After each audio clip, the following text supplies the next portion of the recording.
What if I told you today, right now, that if you bought a Dodge product in the last 12 months, 18 months, you might not be safe in it? What if I told you I saw a customer's experience buying a brand new car that Stellantis, i.e. former FCA, i.e. Dodge, should support and want to make sure the customer is safe in it, but they didn't support it. And this is a gas car. What the fuck do you think's going to happen when these bitches go electric?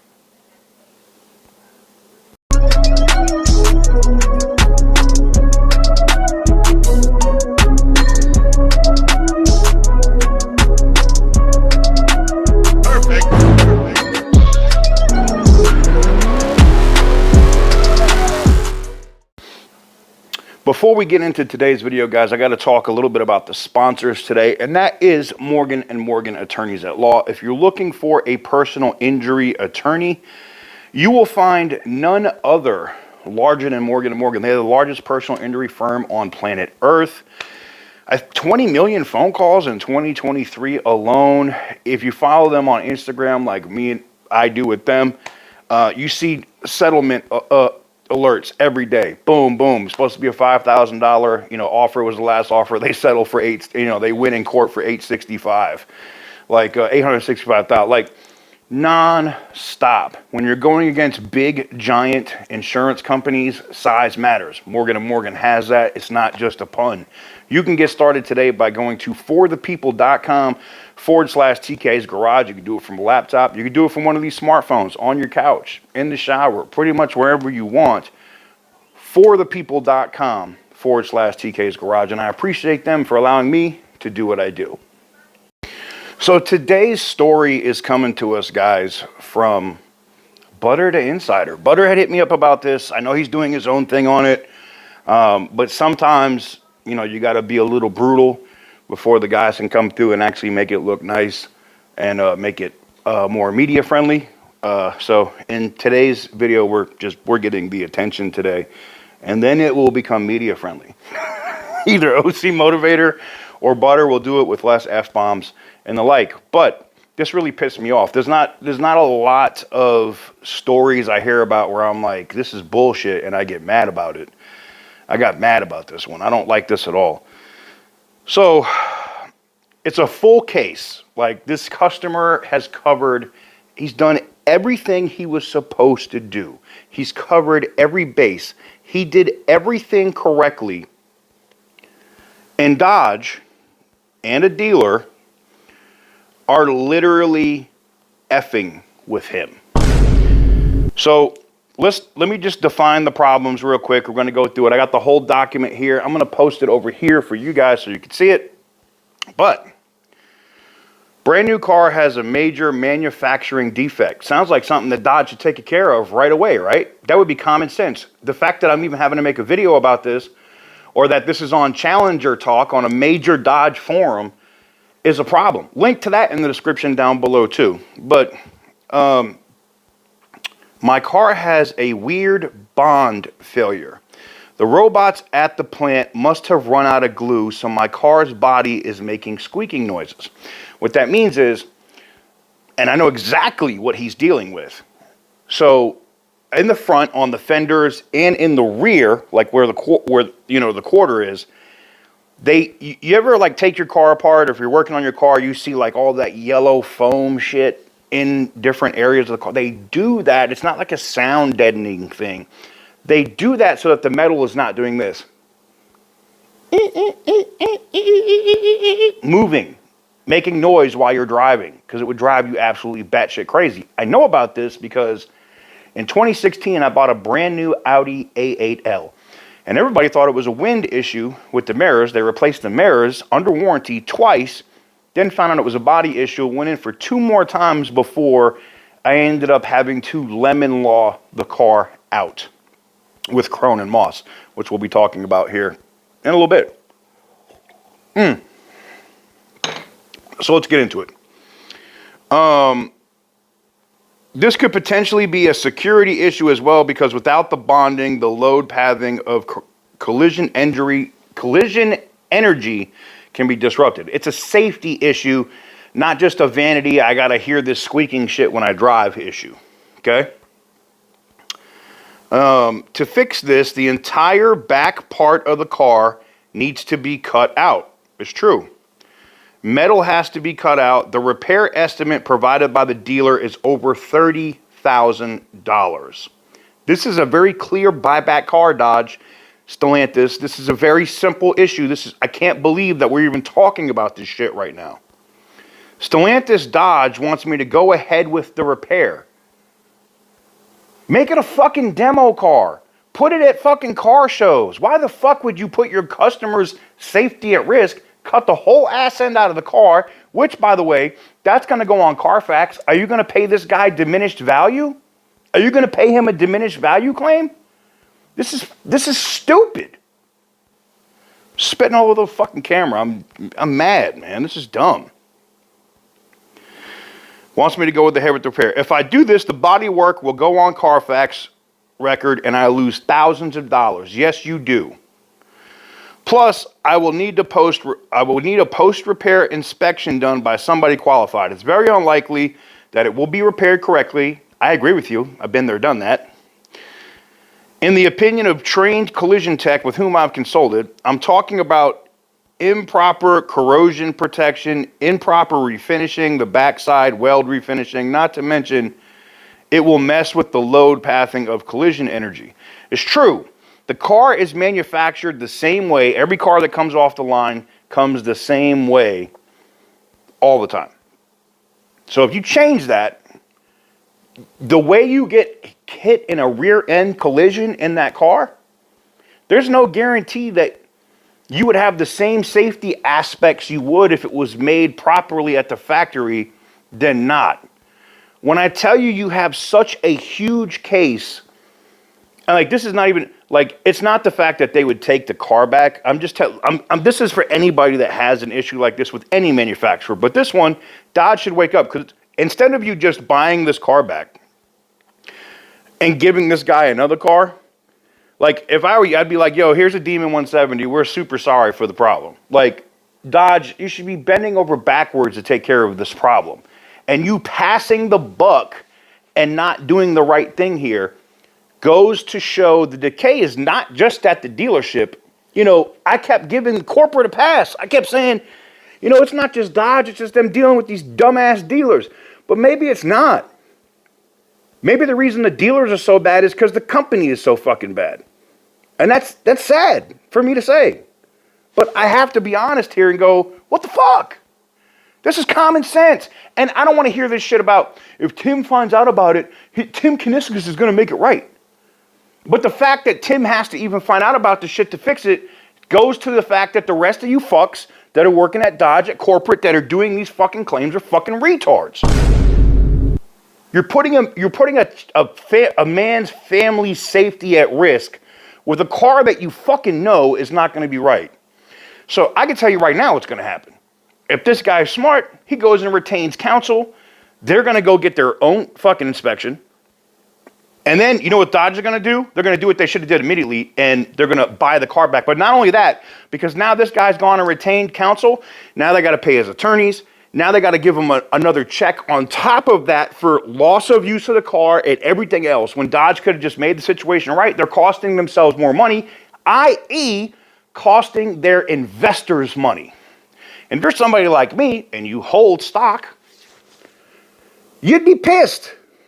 You would be mad as a motherfucker if you had stock in a company that wasn't doing the right thing. Now, full disclosure, I don't own shit for Stellantis or Dodge.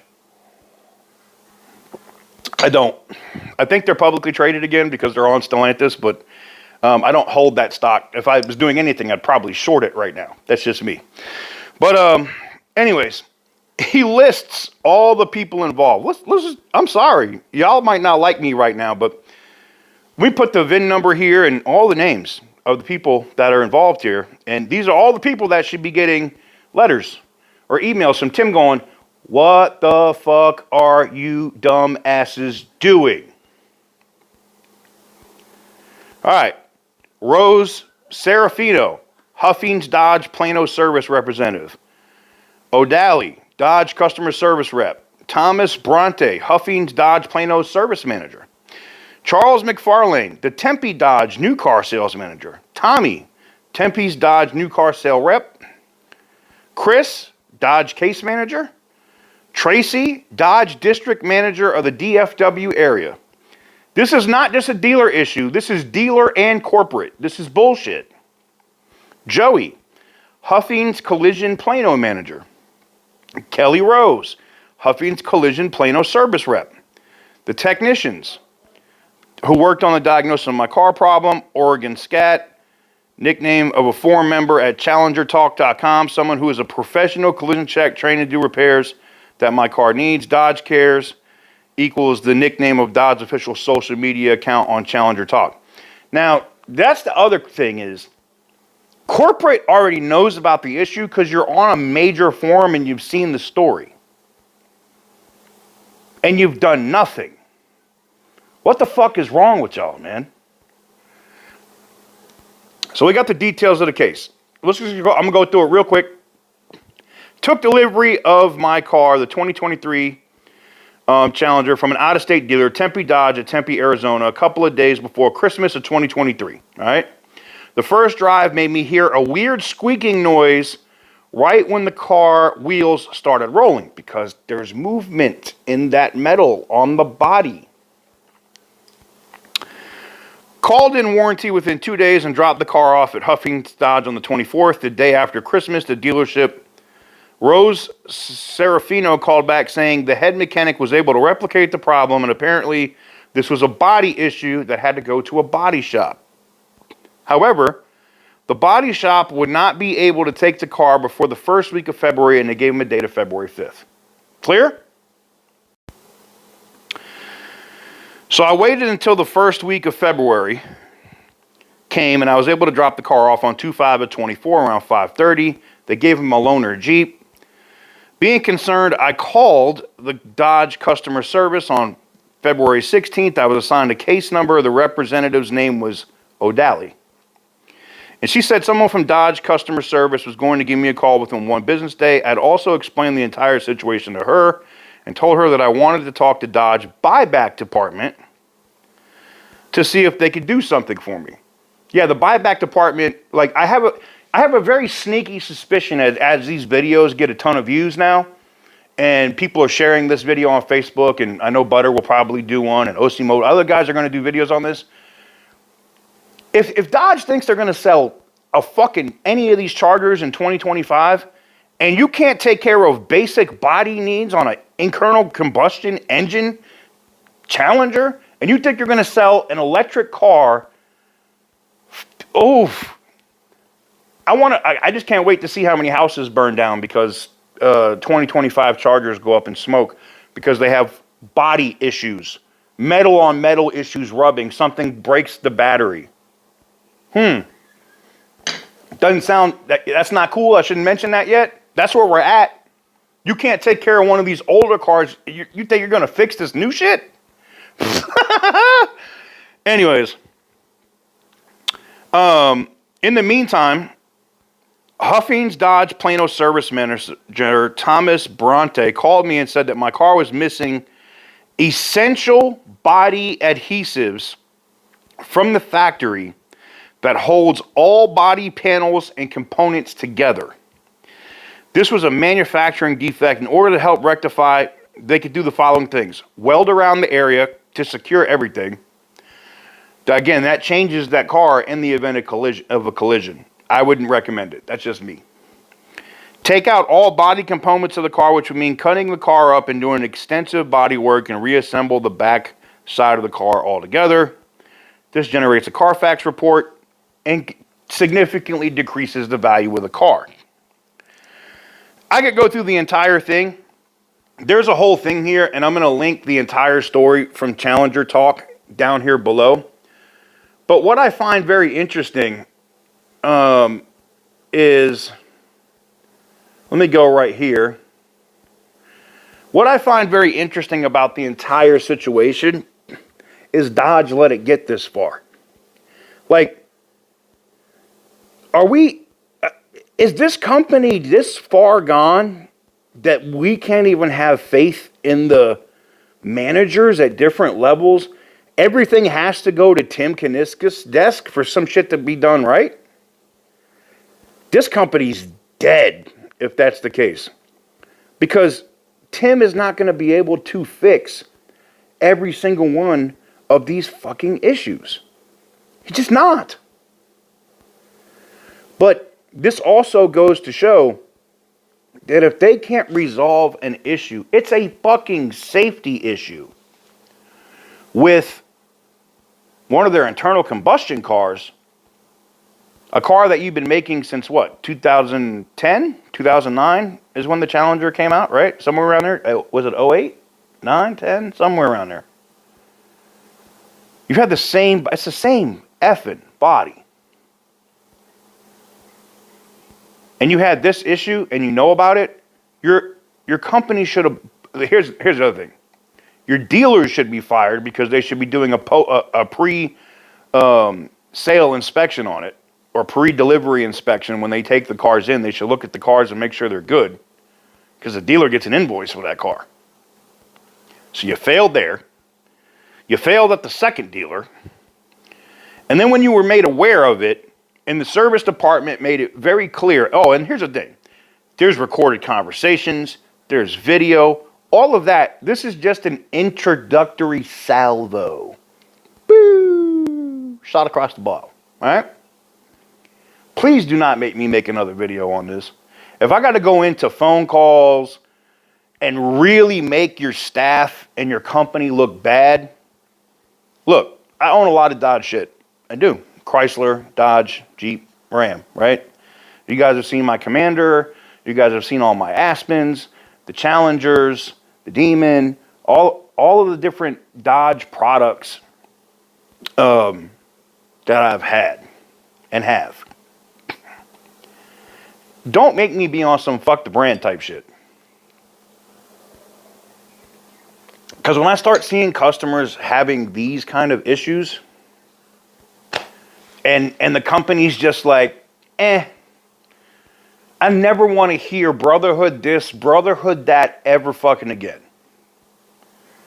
If you can't resolve a man's issue so that his family is safe in a car that you sold him, brand new, and you knew about it, you know about the issues, it's exceptionally detailed, and you don't just fix it, you don't want to make that situation right, when you have record profits this last year, you should be buying that car back. You should be putting him in a higher trim, better model at a better price to make your customer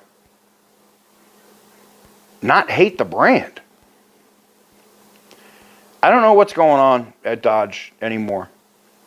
I just, there's not a lot of times that I'm at a loss for words, but right now I am. That said, you know one of the major sponsors we have here on the channel is Morgan & Morgan, attorneys at law. And while they don't genuinely do a lemon law case, a safety case, I think this is a safety issue. I think this customer should either reach out to Morgan & Morgan or the other option we have here is the company that I have used in the past. Anytime I've had a vehicle that I needed to have lemon lawed because it was messed up. And that's Krohn & Moss. All right, Krohn and Moss. They specialize in this shit. This is all they do.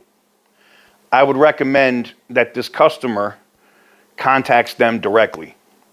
I say that because I'm going to feel bad if I have to do an update story in 3 or 4 months because you let them fix this car and they weld this car all up Mickey Mouse. And God forbid you get into an accident And I'm seeing a sob story on Challenger Talk because somebody's family got hurt or worse in a car that shouldn't be on the road. My Challenger was totaled out by USAA after a body shop hot rodded and wrecked mine, and then tried to put body panels on it and weld it and stuff. And after they got under it, they realized that the car was not safe for the road, and they issued a destruction title for my car and salvaged it out. Your car is going to require the same type of body off, cutting the entire rear off of the car, welding all of that up. The car is not going to be safe.